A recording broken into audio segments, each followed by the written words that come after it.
সবাই তোমরা কেমন আছো? আমি গল্প দিদু। আমি রোজ তোমাদের একটা গল্প শোনাবো। শুরু করার আগে ভিডিওটা লাইক আর চ্যানেলটা সাবস্ক্রাইব করে নিও এরকম অনেক গল্পের জন্যে। আজকের গল্পের নাম কুয়োর আত্মা। পূর্ব মেদিনীপুরের একটি ছোট গ্রাম চণ্ডীপুর। সেখানে শতবর্ষ পুরনো একটি কুয়ো ছিল, যেটি গ্রামবাসীরা ভয়ঙ্কর কুয়ো নামে চিনত। শোনা যেত সেই কুয়ো থেকে রাত্রিবেলায় কান্নার আওয়াজ আসে। কেউ একা গেলে আর ফিরে আসে না। তরুণ সাহসী যুবক অর্জুন শহর থেকে গ্রামে আসে তার দাদুর পুরনো ভিটে দেখতে। দাদু মারা যাওয়ার পর সেই জমি তাকে দিয়েছে। গ্রামে এসেই সে শুনতে পায় কুয়োর গল্প। অর্জুন হেসে বলে, আজকের যুগে এসব ভূত টুত বলে কিছু নেই। গ্রামের এক বৃদ্ধা বলেন, বাবা অনেকেই বলেছে এসব কথা, কিন্তু যারা অবিশ্বাস করেছে তারা কেউ আর ফিরে আসেনি। রাত 10টা। অর্জুন সাহস করে নিজের মোবাইল ক্যামেরা নিয়ে কুয়োর দিকে গেল। মেঘলা আকাশ, হালকা বাতাস।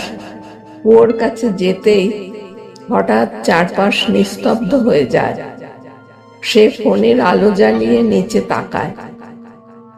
হঠাৎ কুয়োর ভেতর থেকে একজোড়া চোখ জ্বলজ্বল করে তাকায়। একজন মেয়ে কাঁদতে কাঁদতে বলে, আমাকে সাহায্য করো। অর্জুন ভয়ে পেছনে সরে যায়, কিন্তু কৌতূহল তাকে ছাড়ে না। পরদিন সকালে গ্রামের এক বৃদ্ধ বলেন, অনেক বছর আগে এই কুয়োর পাশে এক গরিব মেয়ে জল আনতে আসত। এক ধনী লোক তার সাথে খারাপ ব্যবহার করে, তাকে ধাক্কা দিয়ে কুয়োয় ফেলে দেয়। তখন থেকেই মেয়েটার আত্মা ন্যায় বিচার চায়। অর্জুন ঠিক করলো সত্যি জানতেই হবে। সে খোঁজ নিয়ে সেই অপরাধী নাতিকে খুঁজে বের করে এবং পুলিশের সহায়তায় তার দাদুর অপরাধের প্রমাণ জোগাড় করে। পুলিশ মামলাটি নতুন করে খোলে।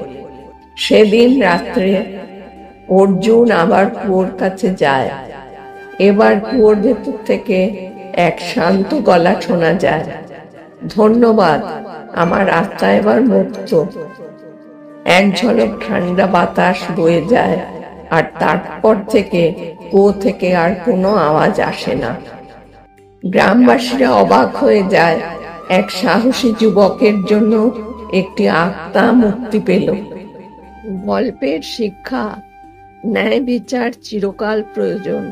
মৃত্যুর পরেও অন্যায়কে মুখোশ পরালেও সত্য একদিন সামনে আসে।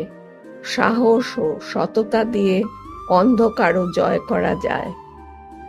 গল্পটা ভালো লাগলে কমেন্ট করে জানিও। তাহলে আজকে আমি আসি, নতুন গল্পের সঙ্গে তোমাদের সাথে দেখা হবে।